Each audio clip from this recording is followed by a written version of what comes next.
Durante casi un siglo, los arqueólogos han buscado la cámara funeraria del rey Antíoco, sin resultado positivo hasta ahora. ¿Dónde fue enterrado Antíoco? Este es uno de los grandes enigmas, y si algún día su tumba apareciera intacta, sería un hallazgo magnífico.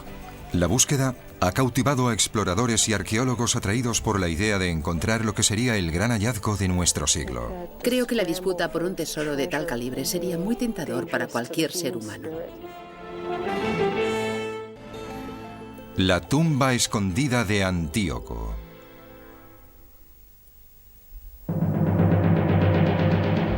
Al pie de una gigantesca pirámide rocosa se hallan desperdigados unos enormes bustos esculpidos, estatuas de animales y relieves tallados en piedra.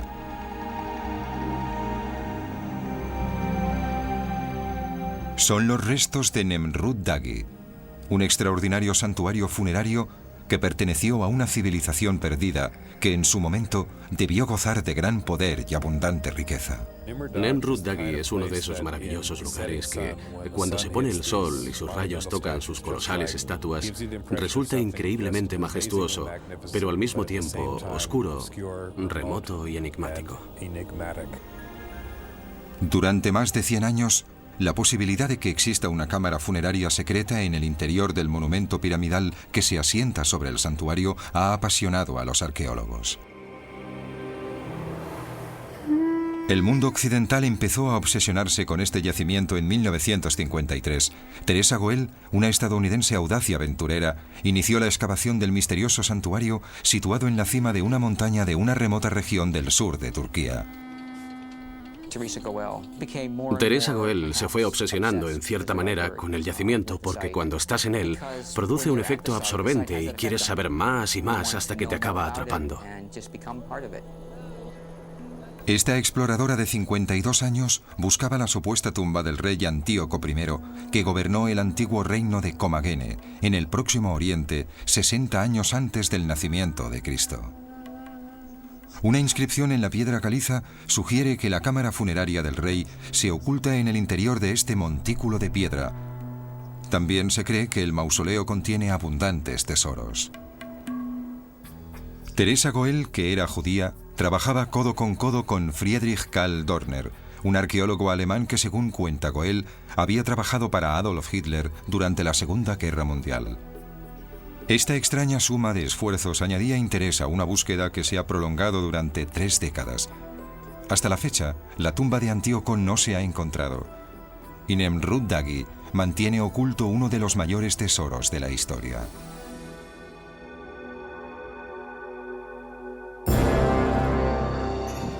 El año 69 a.C., 2 grandes imperios combatían por el control del mundo mediterráneo.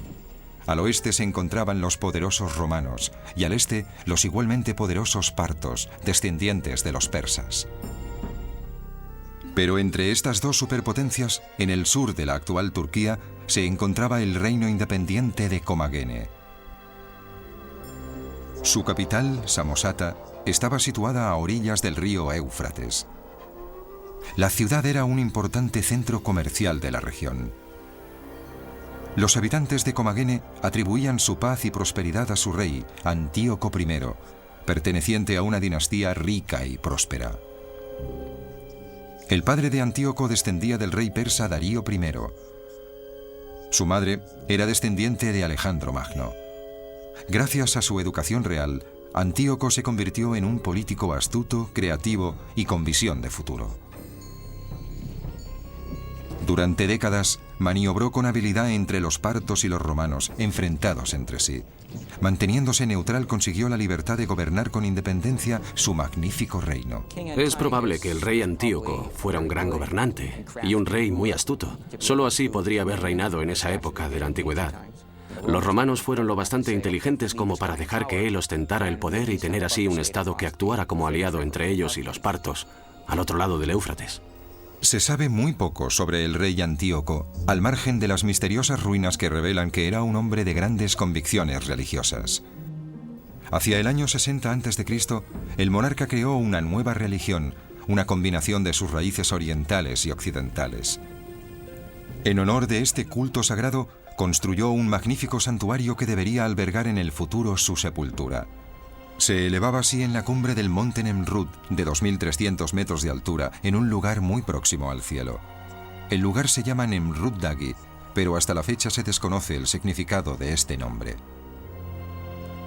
Su construcción fue una tarea titánica. Antíoco ordenó que se erigiera un túmulo o tumba. Los obreros esparcieron 700.000 toneladas de roca triturada en la cima del monte Nemrut. Este formidable manto de rocas desciende hasta 150 metros desde lo más alto de la montaña.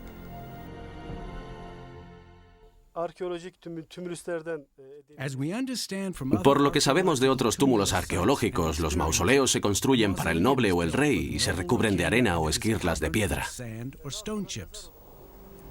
Después de su muerte, los restos de Antíoco se situarían en una cámara funeraria en el interior del mausoleo de forma piramidal.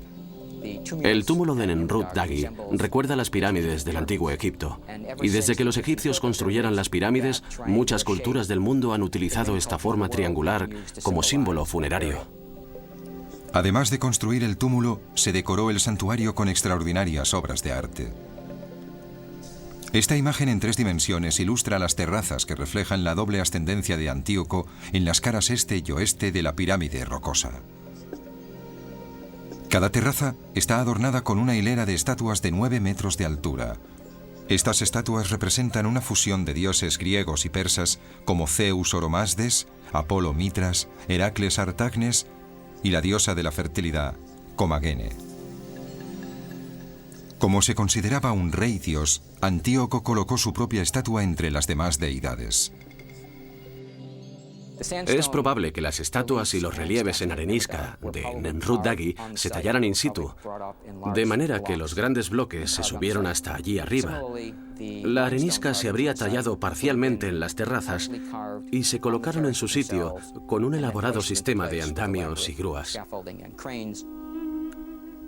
Junto a las colosales estatuas se erigieron relieves en arenisca que representaban a los familiares de Antíoco, así como al propio rey estrechando la mano a diversas deidades. El testamento de Antíoco está tallado en la parte posterior de los tronos de los dioses. Se trata de inscripciones en la piedra caliza que aportan gran información sobre esta cultura perdida.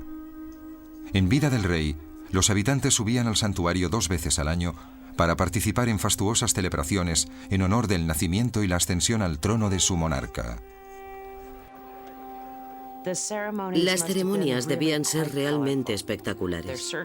Se celebraban banquetes y había muchos sirvientes que se ocupaban de todo lo necesario en estas jornadas en el gran recinto de Nemrut Dagi. Se trataba de un acontecimiento realmente importante. Durante las ceremonias, una serie de danzarinas bailaban al son de las flautas mientras una llama eterna flameaba en un altar. Estas celebraciones marcaron la edad de oro de la dinastía de Comagene. Pero esta época gloriosa no iba a durar mucho. Antíoco terminó enredándose en una peligrosa red política al intentar complacer tanto a los romanos como a los partos. Solía sobornar a los emperadores romanos con oro y plata a cambio de la independencia de su reino. Pero al final, sus artimañas no dieron el resultado esperado. Hacia los últimos años de la vida de Antíoco, tuvo lugar una cruenta batalla y se produjeron serias intrigas políticas entre los partos. Algunas fuentes creen que Antíoco podría haber sido asesinado como consecuencia de todo ello. Alrededor del año 34 a.C., el rey Antíoco, el gobernante supremo, falleció. La causa de su muerte está envuelta en un halo de misterio. Sabemos que entre los años 30 y 40 a.C. se produjo el asesinato de un gobernante destacado. El texto romano es ambiguo porque utiliza el pronombre él, de modo que no sabemos con certeza a quién se refieren los antiguos escritores romanos. Yo creo que se refieren a Antíoco y que fue él quien murió asesinado. Si Antíoco fue asesinado, ¿qué hicieron los asesinos, seguramente los partos, con su cadáver? Según las inscripciones en Nemrut Dagi, Antíoco está enterrado dentro de su mausoleo piramidal. Ningún texto romano o persa sugiere otra cosa. Muchos suponen que a su muerte el rey fue divinizado y ascendió a los cielos para ocupar su trono celestial mientras sus restos mortales recibían sepultura. En cuanto a la tumba de Antíoco, creo que podemos afirmar que debía ser majestuosa. Debía contener oro en abundancia, ébano y hermosos recipientes, quizá de plata, que representarían el poder que ostentaba. Tras la muerte del rey, sus descendientes debieron esforzarse por mantener el esplendor de su reinado, mientras la maquinaria de guerra romana se hacía con un mayor control de Asia Menor. Aproximadamente hacia el año 72 después de Cristo, el pueblo de Comagene perdió el control de su tierra soberana. Los soldados romanos saquearon este pequeño estado y lo anexionaron a la provincia de Siria. La mayoría de palacios y edificios fueron destruidos. Nemrut-Dagi sobrevivió al saqueo, pero permaneció en condiciones de absoluto abandono durante más de 1800 años, de modo que la tumba de Antíoco debió ser presa de los saqueadores. Pero el difunto rey dejó un mensaje agorero a quienes entraran sin autorización en su última morada. Si algún hombre roba o viola la entrada de forma impía, no puede esperar un destino feliz. Así es como en el siglo XIX los exploradores descubrieron el misterioso santuario funerario. No sabemos si se produjo un saqueo o si tal vez jamás estuvo ocupado. Aisladas en la cumbre de una montaña, las ruinas de Nemrut-Dagi nos recuerdan la devastación de una civilización olvidada. Durante casi 2000 años, la naturaleza ha profanado el santuario funerario. Los terremotos, la ferocidad del viento y las tormentas de nieve le desposeyeron de su antigua gloria. Las estatuas colosales cayeron de sus tronos. Sus enormes cabezas rodaron por el terreno y muchos de los relieves se hicieron añicos. Únicamente el túmulo piramidal de piedra sobrevivió a los elementos, algo que parece simbolizar el gran poder del rey que supuestamente yace sepultado en su interior. Las piedras del túmulo no han dejado de desprenderse y sin embargo sigue pareciendo que están todas en su sitio. No hay ningún hueco, es muy misterioso. Cuando el anterior reino de Comagene cambió de liderazgo y de religión, el santuario fue abandonado. A finales del siglo XIX, los turcos otomanos dominaban la región. Este pueblo practicaba el Islam y adoraba a un único dios, a diferencia de los antiguos peregrinos de Nemrut-Dagi que veneraban a muchos. De hecho, Nemrut-Dagi siempre fue un lugar conocido, pero lo fue para la población kurda. En Occidente era desconocido. De modo que siempre hubo grupos de nómadas que pasaban el verano en lo alto de la montaña y que descendían a los valles en invierno. A lo largo de un milenio siempre hubo gente que iba y venía por ese sitio. El primer occidental que descubrió este lugar fue Charles Sester, un ingeniero de caminos alemán. En 1881, mientras reconocía la cordillera al sur de Turquía, encontró unas curiosas formaciones rocosas. Su inusual estilo le hizo pensar que había descubierto unas ruinas asirias. Informó de sus hallazgos a la Academia Prusiana de las Ciencias de Berlín. Al principio, la Academia se mostró escéptica sobre cualquier nuevo descubrimiento en la región. Desconfiaban del hallazgo, pues no entendían cómo había podido pasar inadvertido un espacio así durante todo este tiempo. Pero unos cuantos científicos curiosos decidieron comprobar lo que Sester decía. En 1882, Carl Humann y Otto Puchstein exploraron Nemrut-Dagi. Lo que vieron en la cumbre los asombró. Una pirámide de aspecto extraño que descollaba sobre unas ruinas espectaculares. En la cara este del montículo piramidal, una hilera de estatuas decapitadas, salvo una que estaba intacta y que más adelante sería identificada como Comagene, la diosa de la fertilidad. En la cara oeste, lo único que quedaba eran unas enormes cabezas de piedra caliza esparcidas entre figuras de animales y relieves fragmentados. Hicieron un trabajo espléndido al documentar el lugar en medio de unas terribles condiciones climáticas. Fotografiaron muchos de los restos y copiaron todas las inscripciones que pudieron encontrar. Puchstein era epigrafista, un científico especializado en descifrar inscripciones. Detrás de cada terraza descubrió unos largos muros de piedra caliza con caracteres griegos. Puchstein tradujo el nombre del constructor: el gran rey Antíoco, el dios, el recto, la deidad manifiesta. También descifró un pasaje que afirma que la cámara funeraria de Antíoco está escondida bajo el montículo de piedras trituradas. He previsto poner los cimientos de esta sepultura sagrada, que está muy próxima al trono celestial, donde la forma exterior afortunadamente conservada de mi persona descansará eternamente. El estilo de las esculturas reveló a Putstein y a Humann que los restos no eran asirios como había creído Sester, sino más bien macedonios o persas. Los científicos averiguaron cómo estaban unidas las estatuas mediante el estudio de los agujeros de los costados de las cabezas de 2 metros de altura esparcidas por el suelo. Después de haberse construido el trono, se habrían hecho unos agujeros en la estatua para trasladarla y depositarla en él. Dicho de otro modo, estos agujeros son los originales. Durante su exploración, Humann y Putstein desenterraron un relieve en arenisca que representaba a un león salpicado de 19 estrellas, 3 planetas y una luna creciente. Descubrieron que era el calendario astronómico griego más antiguo que existía, pero el hecho exacto al que este horóscopo se refería generó debate. ¿Qué significa todo esto? En el horóscopo se menciona la fecha del 7 de julio del año 62 a.C. Para algunos, esa es la fecha de la coronación del rey Antíoco. Para otros, es la fecha de algún tratado de paz. Y también hay quien opina que es la fecha del nacimiento de Antíoco. Pero el equipo alemán efectuó otro descubrimiento todavía más apasionante, otros 2 túmulos reales en la región de Comagene. Uno de ellos se denomina Caracus. Aunque mucho más pequeño y menos adornado que el de Antíoco, se supone que este montículo rocoso albergaría las sepulturas de las mujeres de la familia de Antíoco, su madre, su hermana y su hija. Seson es otro túmulo pequeño. Se cree que en este montículo de roca triturada reposan su hijo y su esposa. Sin embargo, no se han encontrado restos humanos en ninguno de estos sitios. No sabemos si se produjo un saqueo o si en realidad este lugar nunca se utilizó como enterramiento.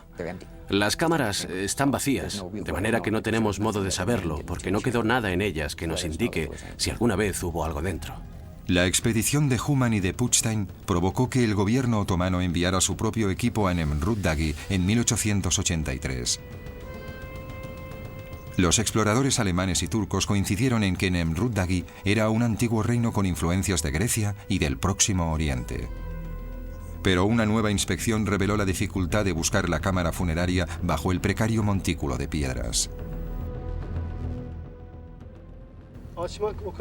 No es fácil abrir el túmulo. Si se mueve una esquirla de piedra,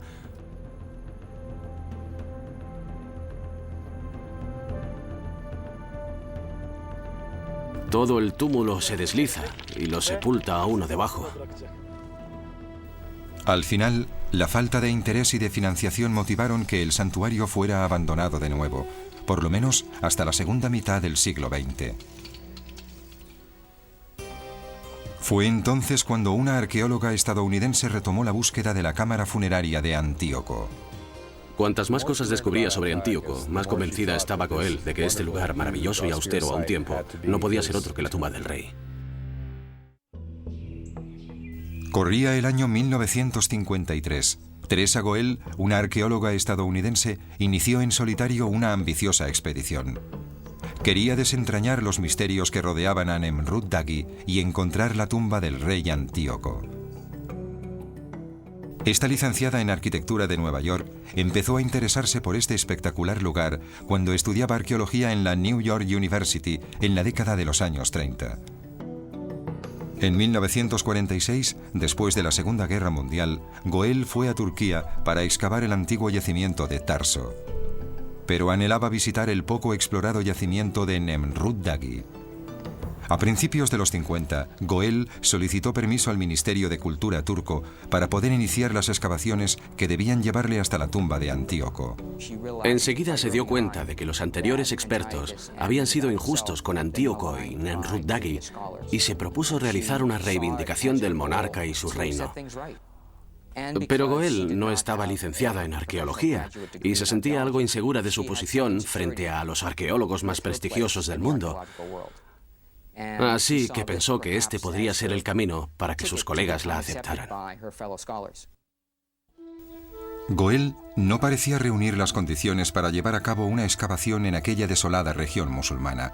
Con 52 años se estaba quedando sorda y tenía problemas crónicos en los pies. Aún así, su decisión de excavar era implacable. Podría decirse que mi tía Tess era única. No he conocido a nadie como ella. Era distinta de las demás mujeres de su generación. Todo en ella era diferente, su forma de vestir y de hablar. Estudió en Radcliffe en una época en la que todas las demás mujeres eran educadas para ser esposas ejemplares. De hecho, en 1923, sus padres, judíos ortodoxos estrictos, le concertaron un matrimonio con Cyrus Leventhal, hijo de un rabino. Tuvieron un hijo llamado Jay, pero el matrimonio resultó un fracaso. Me di cuenta de que mi vida era una situación de continua itinerancia. Por eso mi matrimonio no tenía ningún futuro. Es una suerte que haya muchas esposas ejemplares en el mundo. No sería bueno que la sociedad tuviera que depender de personas como yo. El matrimonio era un impedimento para lo que Goel pretendía llevar a cabo. Apartó de su vida todo lo que suponía una interferencia. Todas las distracciones externas, incluido su hijo, al que dejó al cuidado de su hermana mayor. El camino poco convencional de Goel la condujo a la primera de sus muchas expediciones a Nemrut Dagi. En otoño de 1953 llegó a la antigua ciudad de Estambul, un bullicioso puerto comercial que conecta a Europa con Oriente. Tomó un autobús destartalado hacia el sur y se convirtió en la primera mujer occidental que entró en la región musulmana de Anatolia. Ahí efectuó el recorrido hacia la cumbre del monte Nemrut en Mula. Llegó exhausta a la cima, pero lo que allí vio fue suficiente para una reanimación inmediata.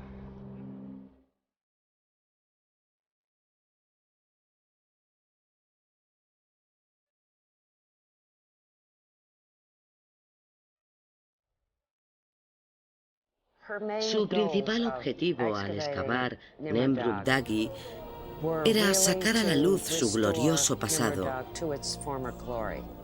pero también estaba decidida a descubrir la tumba de Antíoco, un hallazgo que sería considerado de gran importancia. Goel no estaba sola en esta búsqueda. Friedrich Karl Dorner, un alemán especialista en textos antiguos, también había solicitado el permiso para excavar en Nemrut Dagi. Este epigrafista de 42 años estaba interesado en estudiar las inscripciones de Antíoco relacionadas con la historia de su dinastía. Goel estaba tan interesada en la historia como en la disposición arquitectónica del lugar. Y para ambos, el hallazgo de la tumba se había convertido en una auténtica obsesión. Las autoridades turcas habían concedido el permiso a los que debían trabajar en el mismo lugar conjuntamente, y eso pareció funcionar muy bien al principio. Acordaron que Goel sería la directora de las excavaciones y que Dorner sería su epigrafista. Dorner iba y hacía su trabajo, y después Tessie iba y hacía el suyo. Evitaban así coincidir en el lugar en la medida de lo posible. Los dos mantenían una rivalidad que podría calificarse de amistosa, a pesar de sus evidentes diferencias. Goel era judía ortodoxa y, según ella, Dorner había trabajado supuestamente para Hitler durante la Segunda Guerra Mundial. Friedrich Karl Dorner tenía una personalidad muy fuerte y era bastante contradictorio. Mi padre lo describía como una persona que había trabajado como criptógrafo para los nazis durante la guerra, pero era un profesional excelente. Era la persona más capacitada para leer lo que estaba escrito en esos muros. A pesar de la abierta competitividad, lograron trabajar juntos, ya que Goel se concentró en el yacimiento. Entabló amistad con los campesinos kurdos locales que la ayudaban en la excavación.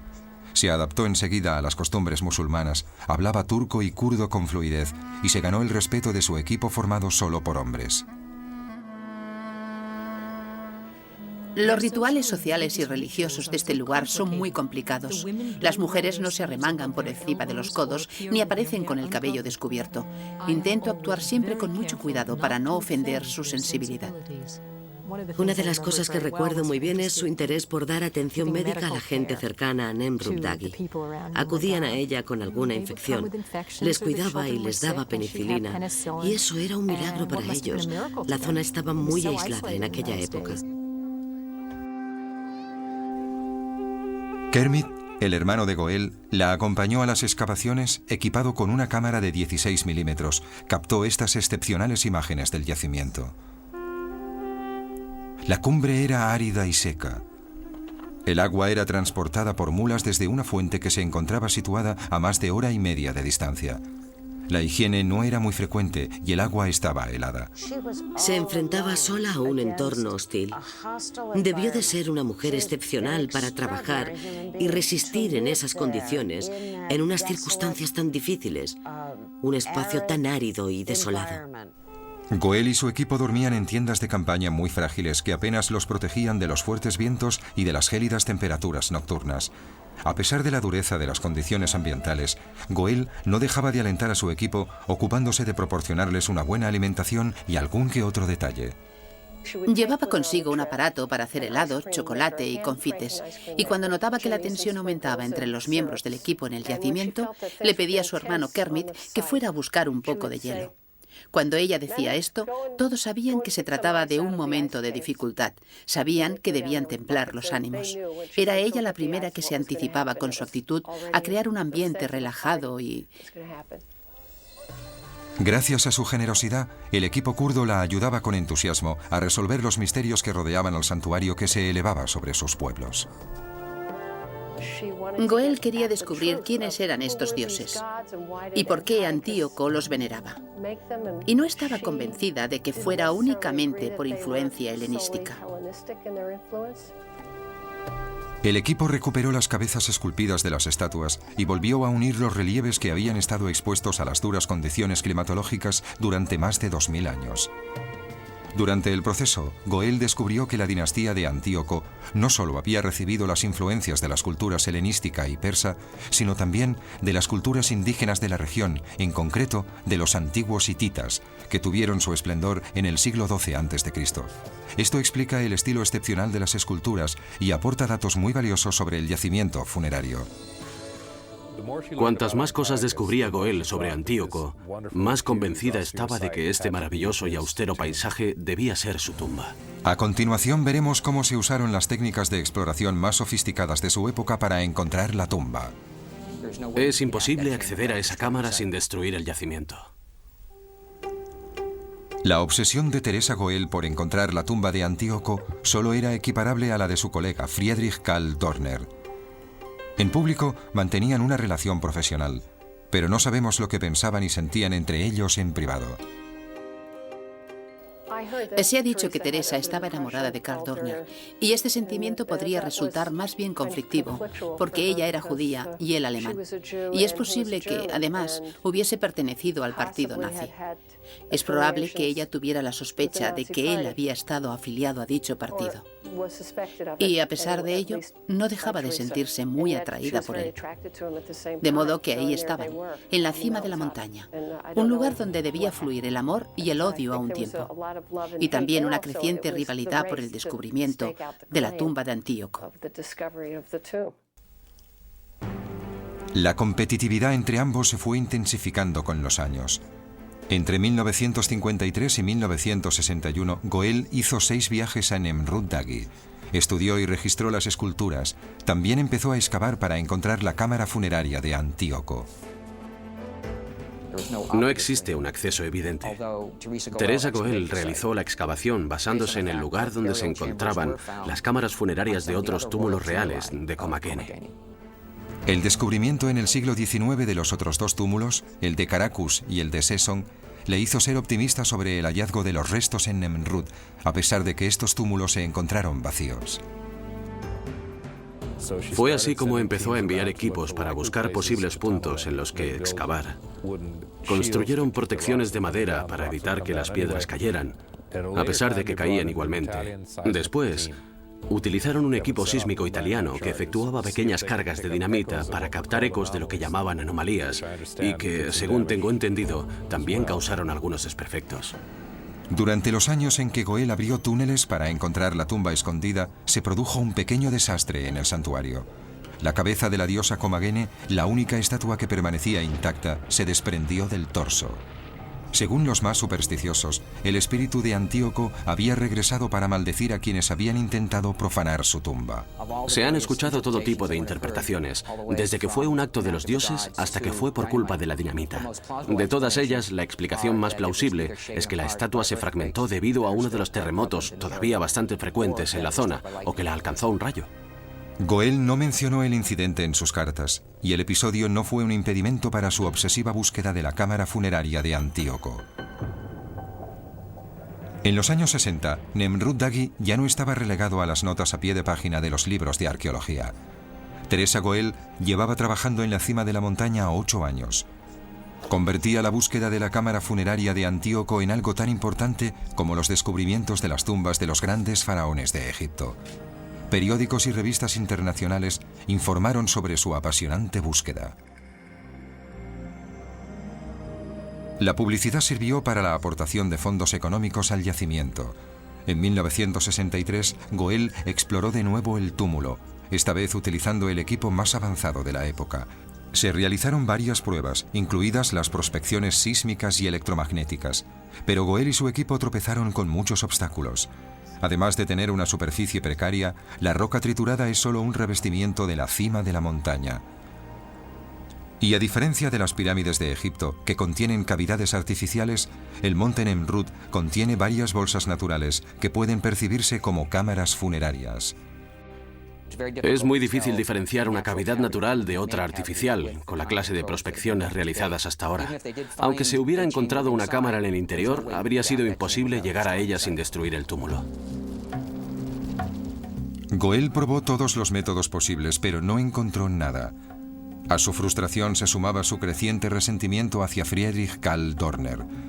Durante una década habían trabajado principalmente por separado, pero a finales de los años 60 se vieron obligados a compartir sus investigaciones para poder publicar sus hallazgos. Trabajar juntos provocaba mucha tensión entre ellos, no solo porque cada uno tenía su propio enfoque científico, sino porque además ambos tenían el sentimiento de que el yacimiento les pertenecía. Dorner quería reservarse la información de gran parte de los materiales que él mismo había descifrado, y Goel, por supuesto, quería obtener toda la información sobre el yacimiento. Solían discutir mucho, sus cartas dan fe de ello, así como de la opinión un tanto crítica que ambos tenían entre sí sobre los trabajos realizados por el otro en la excavación. También estaban en desacuerdo en cuanto a la publicación de la información sobre el yacimiento, pero a pesar de todo esto, siguieron colaborando y trabajando juntos. Goel seguía sin estar satisfecha con su investigación. En 1976 planeó otra excavación. Sin embargo, no consiguió los fondos económicos suficientes. Con 75 años, sus posibilidades de regresar al yacimiento parecían escasas. La gente murmuraba y decía que como era mujer y sufría problemas de sordera, no tendría futuro en el mundo académico. Pero creo que su mayor inseguridad provenía de su formación académica, pues no había llegado a doctorarse. Goel había lidiado todo tipo de tormentas en la cima del monte Nemrut, pero en este caso se enfrentaba con otro obstáculo. No había finalizado el doctorado en arqueología. Esto la torturaba y hacía que se sintiera insegura a la hora de publicar sus hallazgos. Aunque había escrito artículos breves sobre el yacimiento a lo largo de todos estos años, tenía que redactar un informe final que sería juzgado por un público académico muy crítico. Había profundizado mucho en el estudio de Comagene y en su región, y su interés por el yacimiento la llevó a seguir adelante durante años, pero jamás creyó tener información suficiente sobre el yacimiento. Pensaba que sus interpretaciones no tendrían validez entre sus colegas. Aunque su obsesión por encontrar la tumba de Antíoco era implacable, la salud de Goel empeoraba. En 1981, a sus 80 años, le diagnosticaron un cáncer y su esperado informe sobre Nemrut Dagi distaba mucho de estar redactado en su totalidad. Su hermano Kermit se negó a permitir que la que había sido la obra de su vida quedara incompleta, así que solicitó para su hermana la ayuda de varios expertos en la materia. Donald Sanders, doctor en arqueología, aceptó la propuesta de Kermit para terminar el libro de Goel. Cuando me convertí en la persona que iba a recopilar toda la información aportada por Teresa Goel sobre Nemrut Dagi, tuve la posibilidad de hablar con ella muchas veces y decirle que la obra de su vida iba a publicarse para provecho de la comunidad arqueológica. A Goel, débil y postrada en la cama, le entristecía saber que no volvería a visitar nunca el santuario en lo alto de la montaña. Vivió sus últimos años reflexionando y lamentándose. Se sentía decepcionada por no haber terminado una publicación final sobre el yacimiento. También se sentía muy frustrada por no haber encontrado la tumba de Antíoco. Le invadía el resentimiento porque no podría terminar aquello a lo que había dedicado toda su vida. Aquello que había sido considerado de gran interés por la comunidad arqueológica mundial. E incluso sentía rabia por el hecho de que Dorner pudiera seguir adelante y ella no. El 18 de diciembre de 1985, Teresa Goel falleció. Tenía 84 años. Su hermano Kermit cumplió con su última voluntad. Esparció sus cenizas en la cima del monte Nemrut. A continuación veremos cómo el rival de Teresa Goel prosiguió la búsqueda de la tumba de Antíoco en Nemrut Dagi. Creo que no debería reanudarse la búsqueda de la tumba de Antíoco, porque no pueden hacerse más análisis del yacimiento sin destruirlo más todavía. Pero los misterios que envolvían a Nemrut Dagi continuaron tras la muerte de Teresa Goel, y Friedrich Karl Dorner prosiguió con el legado de su colega y rival. En 1984, Dorner regresó a Nemrut para efectuar unos trabajos de restauración, aunque no disponía de fondos económicos para devolver al yacimiento el esplendor del que había gozado en el pasado. Dorner estaba dispuesto a dejar su propia huella en el lugar, así que se puso a buscar la tumba perdida de Mitrídates I, padre de Antíoco, situada al parecer en Arsamella, a unos 50 kilómetros de Nemrut Dagi. Sin embargo, Arsamella no posee ningún túmulo, solo 2 túneles profundos abiertos en la montaña. Una inscripción sobre un túnel informa de que Antíoco sepultó en él a su padre. Pero no existe ninguna cámara funeraria.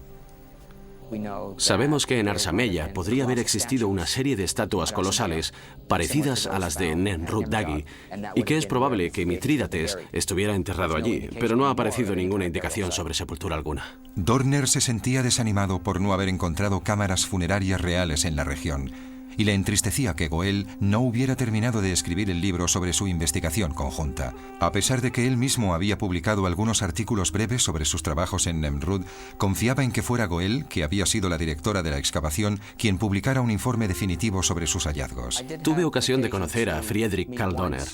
Le vi una vez en Alemania. Le pregunté si tenía algún material que pudiera serme útil y se mostró muy dispuesto. Le interesó bastante saber que su trabajo en Nemrut Dagi se publicaría finalmente. Al igual que Goel, Dorner no vivió lo suficiente para haber publicado el libro. Murió en 1992, a los 81 años. Y para no ser menos que su antigua rival, sus cenizas también fueron esparcidas en la cima del monte Nemrut.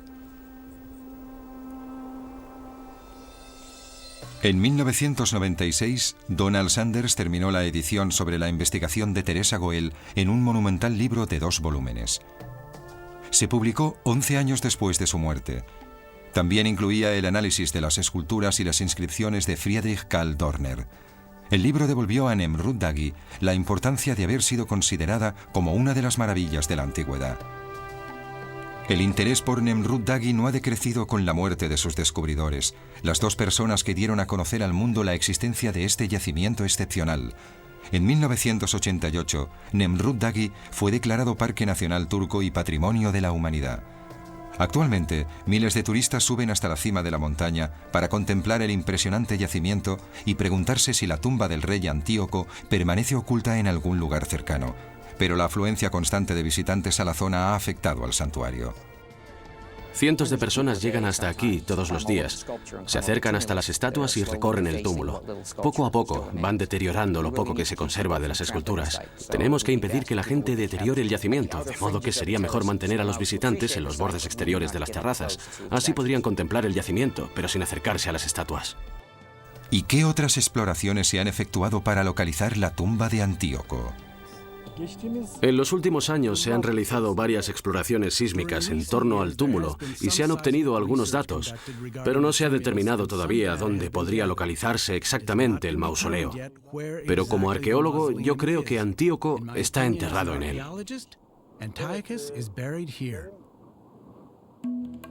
Es la pregunta del millón. ¿Dónde está la tumba de Antíoco?